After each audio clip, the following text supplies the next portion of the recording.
ونشهد أن لا إله إلا الله وحده لا شريك له وأشهد أن محمدًا عبده ورسوله أرسله الله تعالى بالحق بشيرا ونذيرا وداعيا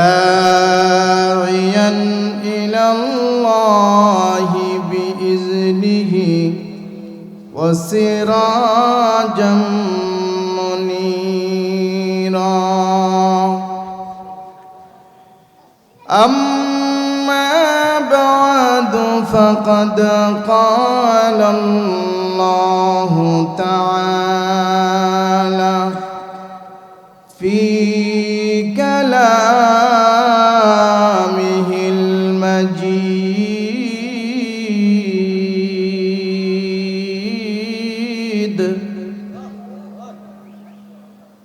والفرقان الحميد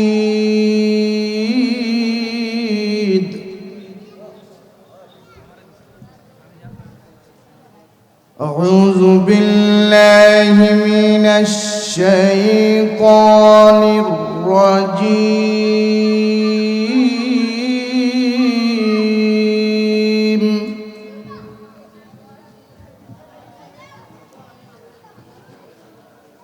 بسم الله الرحمن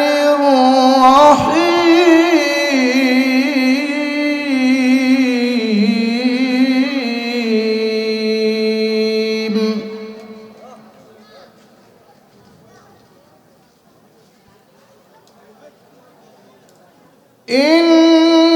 إن الذين قالوا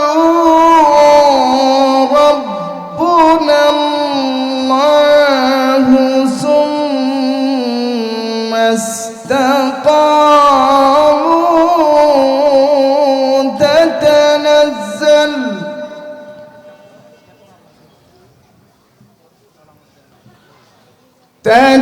تتنزل عليهم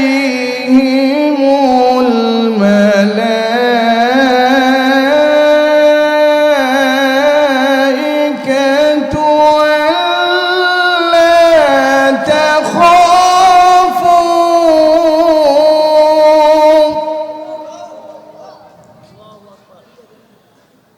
ألا تخافوا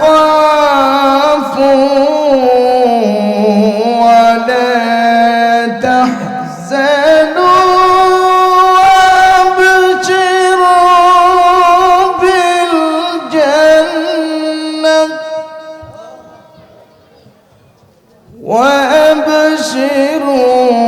وأبشروا بالجنة التي كنتم توعدون نحن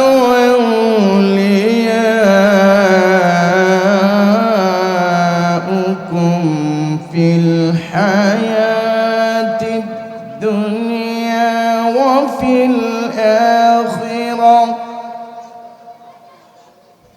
نحن أولياؤكم في الحياة الدنيا وفي الآخرة ولكم فيها ما تشتهي أنفسكم ولكم فيها ما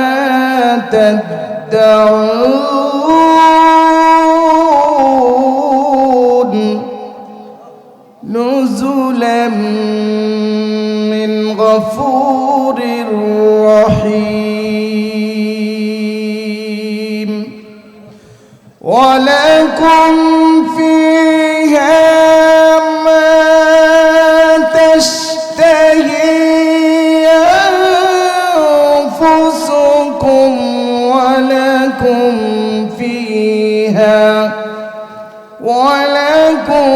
فيها ما تدعون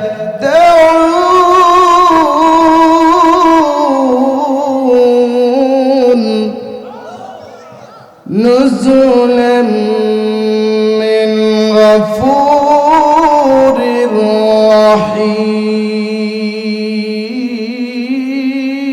رحيم وقال تعالى في آية أخرى لا ينفع مال ولا بنون إلا من أتى الله بقلب سليم قال النبي صلى الله عليه وسلم سيأتي زمان يحبون خمسة وينسون خمسة يحبون الدنيا وينسون الآخرة يحبون المال وينسون الحساب يحبون المخلوق وينسون الخالق يحبون القصور وينسون القبور يحبون المعصية وينسون التوبة أو كما قال عليه الصلاة والسلام صلى الله تعالى عليه وعلى آله وأصحابه وبارك وسلم صلى الله على سيدنا ونبينا ومولانا محمد صلى الله على آله وأصحابه وبارك وسلم بلغ العلا بكماله كشف الدجى بجماله حسنت جميع خصاله صلوا عليه وآله একটু মহব্বতে জিকির করি খালি জায়গাগুলো পুরো করে নেই সামনের দিকে আসি লা ইলাহা ভাই খালি জায়গা পুরো করে নেই সামনের দিকে আসি লা ইলাহা দেখতে ভালো দেখা যায় না আসি ভাই সামনে লা ইলাহা শয়তানের জায়গাটা বন্ধ করে দেই লা ইলাহা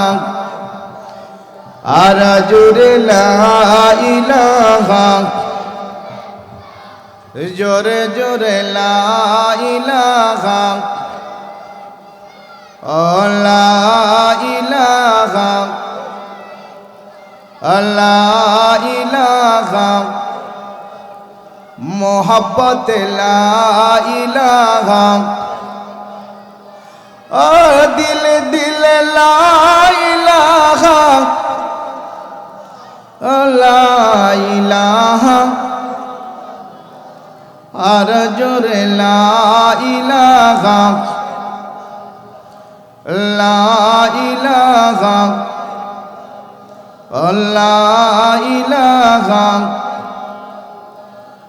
লা ইলাহা নেই কোনো মাবুদ আল্লাহ ছাড়া নেই কোনো মাবুদ আল্লাহ ছাড়া আল্লাহ ছাড়া কোনো মাবুদ আছে ইবাদত পাওয়ার উপযুক্ত কেউ আছে মাবুদ আব্দুল অর্থ হইল বান্দা বান্দায় যার ইবাদত করে এরে বলে মাবুদ যে ইবাদত পায় যে ইবাদত পাওয়ার উপযুক্ত তার নাম কি মাবুদ যে ইবাদত পাওয়ার উপযুক্ত তার নাম কি? মাবুদ। যে ইবাদত করে সে হলো আবেদ। যে ইবাদত করে সে হলো আবেদ। বান্দা হলো একটা গুণের নাম। বান্দা হলো একটা গুণের নাম। কিছু কিছু কাজ করলে বান্দা হওয়া যায়, কিছু কিছু কাজ করলে বান্দা হওয়া, আমলের শীর্ষ পর্যায়ে পৌঁছলে আবেদ হওয়া যায়। এবাদতে অভ্যস্ত হয়ে গেলে আবেদ হয়ে যায়। আবেদ হইলে মালিক তার উপরে রাজি হয়ে যায়। একমাত্র ইবাদতের উপযুক্ত কে? আল্লাহ। সম্মানিত হাজিরিন, পবিত্র আজকে এই ওয়াজ দোয়ার মাহফিল তালিমুল কোরআন মাদ্রাসার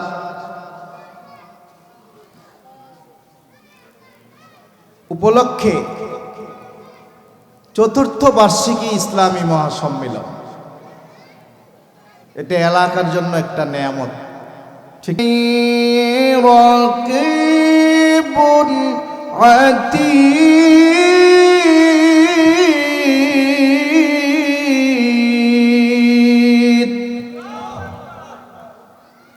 মা ইয়ালফিজু মিন কাউলিন ইল্লা লাদাইহি রাকিবুন আতীদ। বান্দা যা বলে যা করে সংরক্ষিত ফেরেশতারা রেকর্ড করে। তাহলে বোঝা গেল আমরা যতই চালাক হই, ভাই খুব খেয়াল করি, অল্প কথা হবে, আমরা খুব খেয়াল করি, আমরা যতই চালাক হই, আমরা যতই চতুর হই, কিন্তু আমরা তো একজনের কাছে ধরা, ঠিক না বে ঠিক? আপনি চালাকি করে আন্ডারগ্রাউন্ডে গিয়ে অপরাধ করবেন, সেখানে কি আপনার রেকর্ড হচ্ছে না? আপনি কি একটা সিন্ধুকের ভিতরে অপরাধ করবেন, সেখানে আপনার অপরাধের রেকর্ড হচ্ছে না? আপনি যেখানে যাবেন সেখানেই আপনার রেকর্ড হচ্ছে। দুনিয়ার রাষ্ট্রীয় কোনো লোক তারা যেখানে যায় কিছু ক্যামেরাম্যান তাদের পিছনে থাকে কি থাকে না? থাকে। কেন? তাদের সর্ব কাজকর্ম রেকর্ড হচ্ছে, রাষ্ট্রবিরোধী কিছু যেন না বলতে পারে। তার মুখে তালা লাগাইছে, এই যে ক্যামেরাম্যান, অর্থ হইল মুখে তালা দিলাম, রাষ্ট্রবিরোধী কিছু ষড়যন্ত্র করতে পারবে না। আমার আল্লাহ বলে দিয়েছে তুই ষড়যন্ত্র কর, যা মন চায় তা কর, কিন্তু রেকর্ড হচ্ছে। এটা একদিন আমার কাছে এটার বিচার হবে।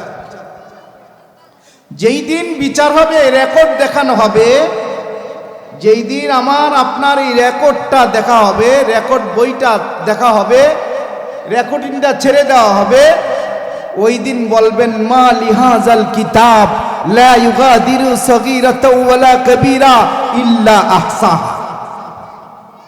এটা কেমন কিতাব আমার জীবনে। এই বাচ্চারা, এই বসো।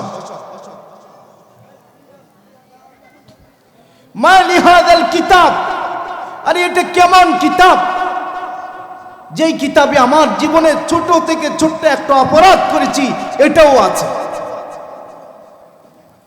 ওই দিন বুঝবেন আমার আল্লাহ যে দুনিয়াতে বইলা দিছিল যে আমি রেকর্ডম্যান তোমাদের পিছনে লাগাই দিছি। কিরামান কাতিবিন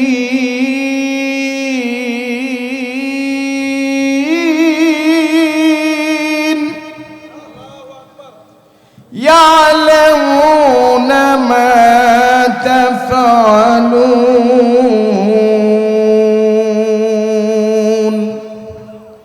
বাঁচার কোনো উপায় নেই। চান্দু যাইবা কই? অপরাধ যদি করতে মনে চায় আল্লাহর জমিনটা ছাইরা অন্য জায়গায় যাও। কারো যদি অপরাধ করতে মন চায় তাহলে তুমি আল্লাহর জমিন ছেড়ে অন্যথায় চলে যাও। আমার আল্লাহ ডাক দিয়ে বলে বান্দারে যাবি কই? যেদিকে তাকাবি ওইদিকে তো আমার পৃথিবী, আমার জায়গা। ইয়া মাশারাল জিন্নি ওয়াল ইনসি ইসতাতা'তুম আন তানফুযু মিন aqtaris samawati wal ardi fanfuzu। এ মানুষ, এ জিন জাতি, মানুষ জাতি, তোমাদের এই দুই জাতিরই তো হিসাব হবে। ভালো না লাগলে, আমার আইন কানুন ভালো না লাগলে, আমার বিধান আমার জমিনে তোর ভালো না লাগলে, আমার জমিন ছেড়ে তুই চলে যা।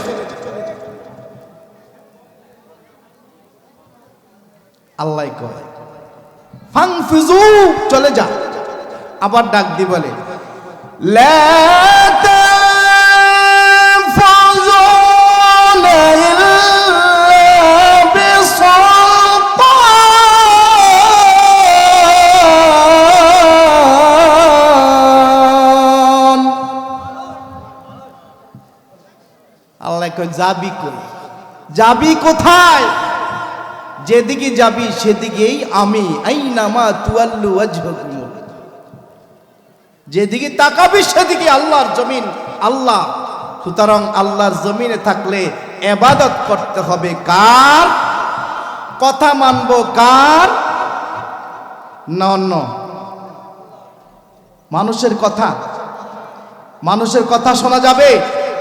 মানুষের কথা মানা যাবে? যাবে না। আমার আল্লাহর কথা শুনতে হবে, আল্লাহর কথা মানতে হবে। এই জন্য আল্লাহ পাক ডাক দি বলে বান্দাকে মহব্বত করে,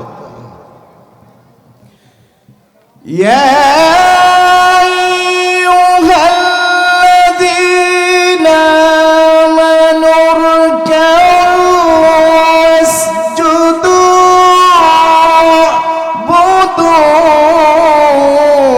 রাব্বাকুম ওয়াফআলুল খায়রা লা'আল্লাকুম তুফলিহুন।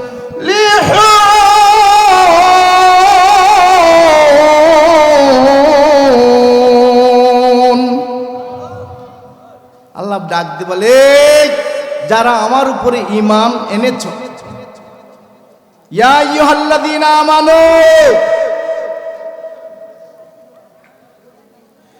এই ঈমানদাররা যারা তোমরা বলেছো লা ইলাহা ইল্লাল্লাহু মুহাম্মাদুর রাসূলুল্লাহ সাল্লাল্লাহু আলাইহি ওয়াসাল্লাম, যে কালিমা পড়লো সে দামি হয়ে গেল। যে কালিমা পড়লো সে দামি হয়ে গেল। এই কালিমা হলো হীরা। কালিমাটা কি? হীরা। হীরা কালিমা যে পড়লো ও দামি হয়ে গেল। 1000 বছর কুফরি করলো, মৃত্যুর আগ মুহূর্তে কালিমা পড়লো, ওই মুহূর্তে 1000 বছরের জীবনের গুনাহ মাফ করে দিয়েছে আল্লাহ। আল্লাহ ডাক দিয়ে বলে, এমন কালিমা ওয়ালাদেরকে ডাক দিয়ে বলে, ইয়া আইয়ুহাল্লাযীনা আমানু রকাউ ওয়াসজুদু, হে ঈমানদাররা যারা রুকু করে রুকুকারীদের সাথে রুকু করো। ওয়াসজুদু, যারা সিজদা করে সিজদাকারীদের সাথে সিজদা করো। ওয়াবুদু রাব্বাকুম, তোমার প্রভুর ইবাদত করো, উপাসনা করো। কারণ এই প্রভুর উপাসনার মধ্যে কোনো ভুল নাই, ত্রুটি নাই। এই প্রভুর ইবাদতের মধ্যে কোনো সালসরদরি নাই, ঠিক না বেঠিক? পৃথিবীতে আমাদের বাংলাদেশে আর এক প্রভু আবিষ্কার হয়েছে, জেলে গেছে। এই প্রভুর কথা জানেননি আপনি? আপনারা জানেন ফেসবুকে বিভিন্ন ধরনের বিভিন্ন নারীদেরকে নিয়ে তার সংবাদ আসছে। এই প্রভু কি চন্ময় কিবা চন্ময় কুমার, হ্যাঁ চন্ময় কুমার দাস প্রভু, হের নাম প্রভু।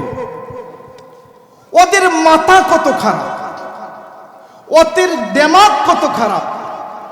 আল্লাহ পাক এত সুন্দর মানুষ বানাইলো, আর মানুষরে তুই পূজা করস, মানুষরে তুই প্রভু মনে করস। আমার আল্লাহ কেবল হাসে, আরে বান্দা তোকে আমি এত সুন্দর কইরা বানাইলাম, আহসানা তাকওয়িম, সবচেয়ে উত্তম অবয় দিয়ে আমি তোকে বানাইলাম, তুই মানুষ হয়ে মানুষকে তুই খোদা মানস, প্রভু মানস। অথচ তুই তো আলমে আরওয়াহর মধ্যে বলেছিলি, আমি যেই দিন বলেছিলাম আলাস্তু বিরব্বিকুম, আমি কি তোমাদের প্রভু নয়? তোমরা বলেছিলে কলু বালা, আমি তোমাদের প্রভু। দুনিয়াতে গিয়ে তোরা জাহেল হয়ে গেলি, দুনিয়াতে গিয়ে তোরা নাদান হয়ে গেলি, দুনিয়াতে গিয়ে আকলবিহীন হয়ে গেলি।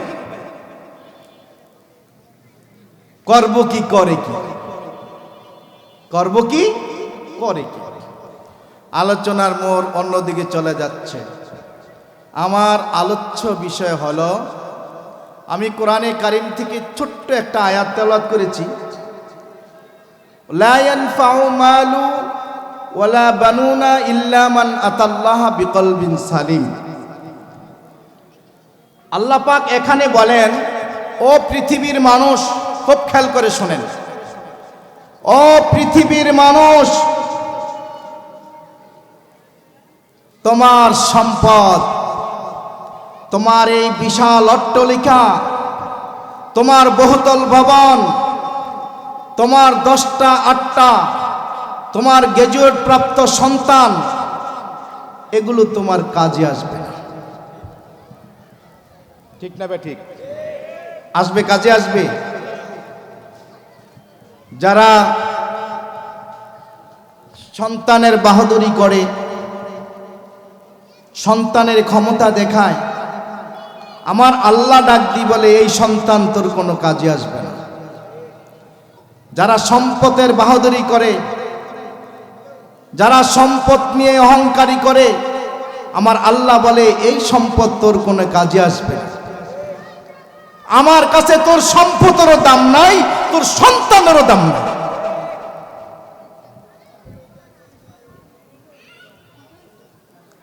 লা ইয়ানফাউ মালু ওয়ালা বানুনা ইল্লা মান আতাল্লাহা বিকলবিন সালিম। এ পৃথিবীর মানুষেরা শোনে নাও, তোমার সম্পদ, তোমার সন্তান সন্ততি কোনো তোমার কাজে আসবে না। অনেক সময় দুনিয়া তো কাজে আসে না, পরকালে তো কাজে আসবে না। ঠিক না বে ঠিক? অনেকদিন পূর্বে পত্রিকায় পেয়েছি, বেশি দূরও নাই, এই গুলশান বনানীতে, ধানমন্ডিতে সন্তানের এক এক করে 5টা বাড়ি, কিন্তু তার বাবার জায়গা হলো কোথায় বলেন না কেন?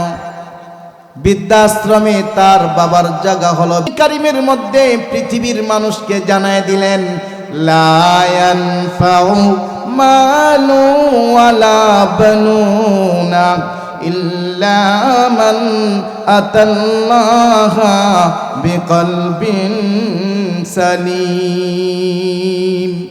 আমার আল্লাহ ডাক দি বলে, এ পৃথিবীর মানুষেরা, তোমার সন্তান সন্ততি, তোমার সম্পদ, এগুলো তোমার কোনো কাজে আসবে না। একমাত্র আমার কাছে কাজে আসবে যদি তুমি সুস্থ অন্তঃকরণ নিয়ে আসতে পারো। আমি আল্লাহর কাছে তুমি দাম পাবে, মান পাবে, মর্যাদা পাবে। বলেন আলহামদুলিল্লাহ। সম্পদ থাকলে মানুষ দামি হয় না, সম্পদ থাকলে মানুষ দামি হইতে পারে না। সম্পদ না থাকলেও মানুষ দামি হয়, সম্পদ থাকলেও মানুষ দামি হয় না। অনেক সময় আবার সম্পদ থাকলেও দামি হয় যদি সম্পদ সে ভালো কাজের মধ্যে ব্যয় করে। সম্পদ যদি সে ভালোভাবে ব্যয় করে, এই সম্পদ তার কাজে আসে, এই সম্পদ দ্বারা সে দামি হয়, এই সম্পদ দ্বারা সে মর্যাদাশালী হয়। ঠিক না বে ঠিক? আবু লাহাবের কথা আপনারা শুনছেন নি? আবু লাহাবের কথা শুনছেন? কে এই লোকটা? কে আবু লাহাবটা? এই লোকটা কে? নবীজির চাচা। এটা আবু জাহেল হলো নবীর হতাল্লা চাচা, আর আবু লাহাব হলো নবীর আপন চাচা, বাবার বড় ভাই, আপন চাচা আবু লাহাব। এই আবু লাহাবের সন্তান ছিল 2 সন্তান। কয় সন্তান? উতবা ও তাইবা। কি? উতবা ও তাইবা। এই উতবা ও তাইবারে বিয়ে করাইছে নবীর 2 মেয়ে, উম্মে কুলসুম, রুকায়া। উম্মে কুলসুম, রুকায়া। নবীজি যেদিন জাবালে আবুল কুবাইসে উঠে মক্কাবাসীদেরকে ডেকে কালিমার দাওয়াতটা প্রকাশ্যে দিয়ে দিলেন। এই কুরাইশ বংশের লোকেরা শোনো, তোমরা আমাকে আলামিন বলো, ঠিক না? বলে হ্যাঁ। তোমরা আমাকে মানো, ঠিক না? হ্যাঁ। তোমরা আমার কথা বিশ্বাস করো, ঠিক না? হ্যাঁ। বলে সব ঠিক আছে মুহাম্মদ, এখন বলো কেন ডাকছো? বলে শোনো, আমি যদি বলি পাহাড়ের পিছন দিক থেকে একদল শত্রু দল আসছে, তোমাদের উপরে আক্রমণ করবে, তোমরা কি এটা মানবে, বিশ্বাস করবে? বলে হ্যাঁ, বিশ্বাস করব। তাহলে শোনো, এর চেয়ে বিশাল শত্রু তোমরা শত্রুতার মধ্যে পড়ে আছো, এর চেয়ে বিশাল ক্ষতির মধ্যে তোমরা পড়ে আছো। মূর্তির পূজা করো, কালিমার পূজা করো, তোমরা 333 দেবতার পূজা করো, এগুলো সব ছাড়ো। বলো আমার সাথে লা ইলাহা ইল্লাল্লাহু মুহাম্মাদুর রাসূলুল্লাহ। আমি কিন্তু তাফসিরি আলোচনা করছি। লা ইয়ানফাউ মালু ওয়ালা বানুনা ইল্লা মান আতাল্লাহ বিকলবিন সালিম, এর তাফসিরে যাচ্ছি সূরা লাহাবে।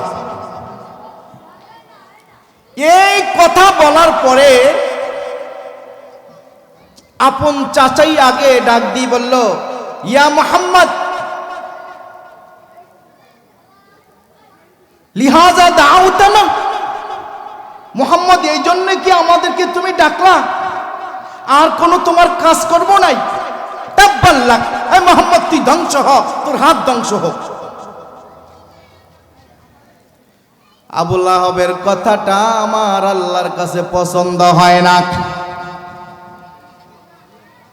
আমার নবী ব্যথা পাইলেন, কষ্ট পাইলেন। আবু লাহাবের কথাই নবীর অন্তরটা জারজার হয়ে গেল, চূর্ণ বিচূর্ণ হয়ে গেল। আমার আপন চাচা আমাকে বলল আমি ধ্বংস হই শুধু কারণ আমি কালিমার দাওয়াত দিলাম। আমার আল্লাহ নবী মনের খবর জানে কি জানে না? আমার আল্লাহ ডাক দিয়ে বলে, হাবিব নবী গো, ও আমার পয়গম্বর, আপনি চিন্তা কইরেন না, টেনশন কইরেন না, আপনার হাত ধ্বংস হবে না। না, আমি কোনো সংবাদ সম্মেলন করলাম না, কোনো মানুষকে ডাইকাও বললাম না, আমি সরাসরি ঘোষণা করে দিলাম আবু লাহাবই তার হাত ধ্বংস হবে, আবু লাহাবই ধ্বংস হবে এবং তার প্রেতাত্মারও ধ্বংস হবে। আবু লাহাব ধ্বংস হবে। তাব্বাত ইয়াদা আবি লাহাব, তাব্বাত ইয়াদা আবি লাহাব ওয়া আমরাতুহু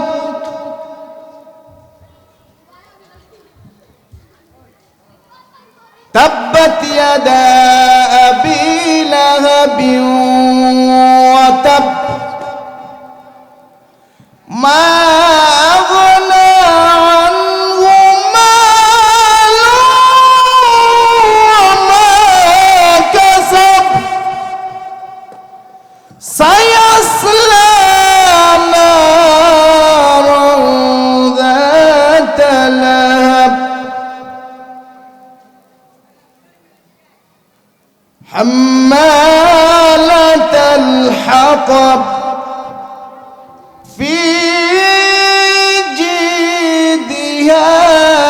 হাবলুম মিন মাসাদ। নবী শোনেন শোনেন, আপনি কষ্ট পায়েন না। আবু লাহাব আপনার এই কথা বললো, আবু লাহাব দুনিয়া তো তার জিন্দিগি শেষ, দুনিয়ার হাতও তার ধ্বংস, পরকালের ধ্বংস। দুনিয়ার হাত হলো তার 2 সন্তান, দুনিয়ার হাত হলো তার সম্পদ। আবু লাহাবের সম্পদ দুনিয়াতেই তার কোনো কাজে আসবে না। আবু লাহাবের সম্পদ সন্তানরা দুনিয়াতে কোনো কাজে আসবে।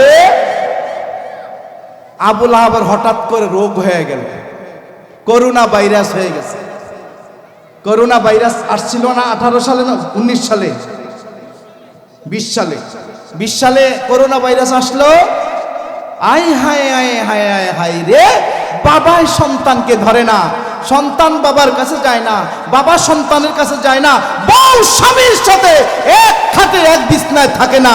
ঠিক না বেঠে? এই মিয়া চোখে আঙ্গুল দিয়ে আরো বুঝাইতে হবে।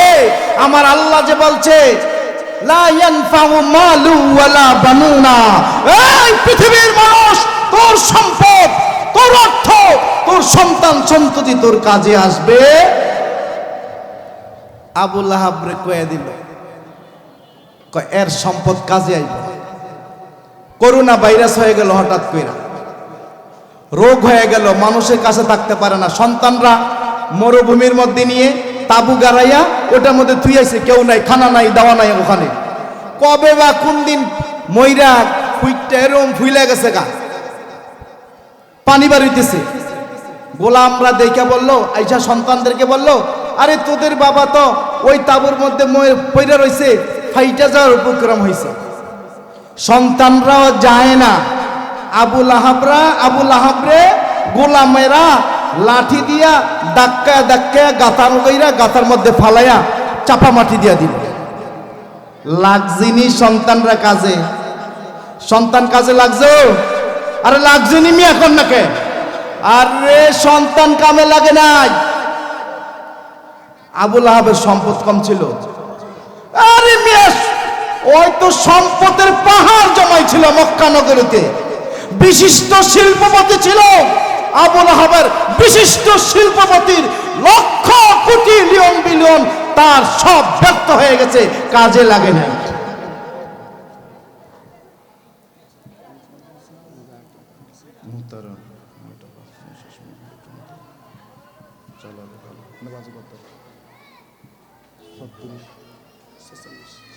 আচ্ছা আচ্ছা, لا ينفع مال ولا بنون إلا من أتى الله بقلب سليم।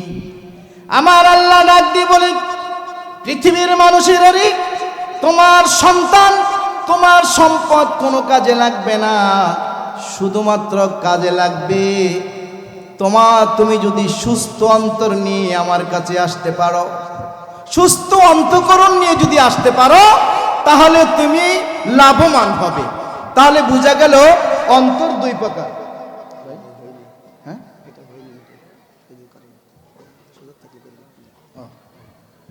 যদি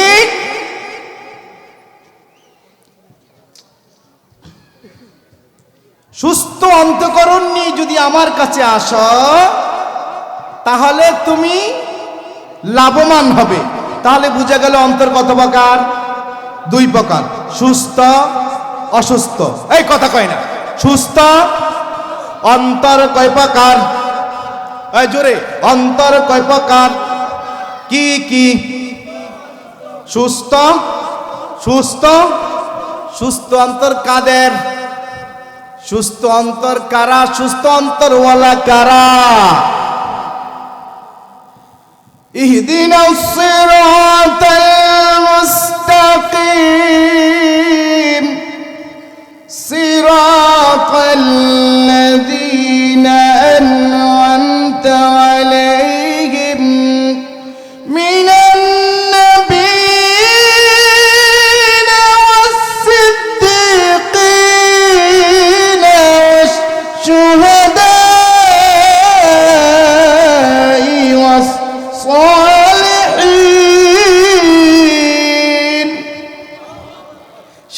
অন্তর হলো নবী আম্বিয়া আলাইহিস সালাম ছিলেন সুস্থ অন্তকরণের মালিক। সিদ্দিকিন যারা, তারা সুস্থ অন্তরের অধিকারী। সালেহিন যারা, নেককার, ফরজগার, মুত্তাকি, নামাজি, তাহাজ্জুদ গুজারি, হজ করনেওয়ালা, যাকাত দেনেওয়ালা, সত্য বলনেওয়ালা, মিথ্যা পরিহার করনেওয়ালা, সন্ত্রাসী নয়, চোর নয়, ডাকাতি নয়, জিনাকার নয়, এরা হলো সুস্থ অন্তকরণের মালিক। ঠিক না বেঠিক? যাদের অন্তকরণ সুস্থ হয় এদের মধ্যে 5টা জিনিস পাওয়া যায়। এমন একটা সময় আসবে রে, এমন একটা সময় আসবে রে, যে এই সময় আমার উম্মতরা 5টা জিনিস ভালোবাসবে, 5টা কথা ভুলে যাবে। 5 জিনিসকে ভালোবাসবে, 5 জিনিসের কথা ভুলে যাবে। কয় জিনিস ভালোবাসবে, কয় জিনিসের কথা ভুলে যাবে? 5 জিনিস কি কি? এক নাম্বার হলো ইউহিব্বুনাদ দুনিয়া। যারা নাকি সুস্থ অন্তকরণ না, যার অন্তর অসুস্থ ছিল, সে দুনিয়াকে ভালোবাসবে। ওয়ায়ানসাউনাল আখিরা, পরকাল ভুলে যাবে। যার সুস্থ অন্তর, যার অন্তকরণ সুস্থ, দুনিয়াকে ভালোবাসবে না, পরকালের কথা মনে থাকবো। ওয়াজ বাড়িতে নিতেইব, বুঝছেন? ওয়াজ বাড়ি পর্যন্ত যাইতে হবে। কিন্তু 1 নাম্বার কি বললাম? দুনিয়াকে ভালোবাসবে, পরকালকে ভুলে যাবে। সুস্থ না অসুস্থ? অসুস্থ। দুনিয়াকে ভালোবাসবে না, পরকালকে ভালোবাসবে। সুস্থ না অসুস্থ? সুস্থ। 2 নাম্বার, ইউহিব্বুনাল মাল ওয়া ইয়ানসাউনাল হিসাব। মাল ভালোবাসবে। কি ভালোবাসবে? মাল ভালোবাসবে। এই মাল ভালোবাসার কারণে, মাল, অর্থ, টাকা করতে করতে, গাড়ি, বাড়ি, নারী, ব্যবসা বাণিজ্য, বিজনেস করতে করতে শীর্ষ পর্যায়ে পৌঁছে গেল।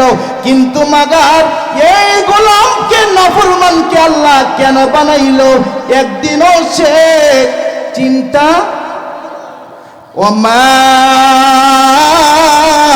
খালাকুতুল জিন্না ওয়াল ইনসা ইল্লা লিয়াবুদুন। আল্লাহ কেন বানাইছে? মানুষকে আর জিনকে কেন বানাইছে? ইবাদতের জন্য। অথচ মাল পেয়ে, অর্থ পেয়ে, টাকা পেয়ে, ব্যবসা বাণিজ্য, বিজনেস পেয়ে সে ভুলে গেল যে হিসাব দিতে হবে। লা তুজালু কুদামা ইবনে আদম ইয়াউমাল কিয়ামাতি হাত্তা ইউসআলু আন খামসিন। কিয়ামতের ময়দানে আল্লাহ পাকের সামনে থেকে একটা কদম এপার ওপার করার ক্ষমতা কারো নাই। এক কদম নাড়ার, এক চুল পরিমাণ নাড়ার ক্ষমতা কারো থাকবে না, যেই পর্যন্ত 5টা প্রশ্নের উত্তর না দিতে পারবে।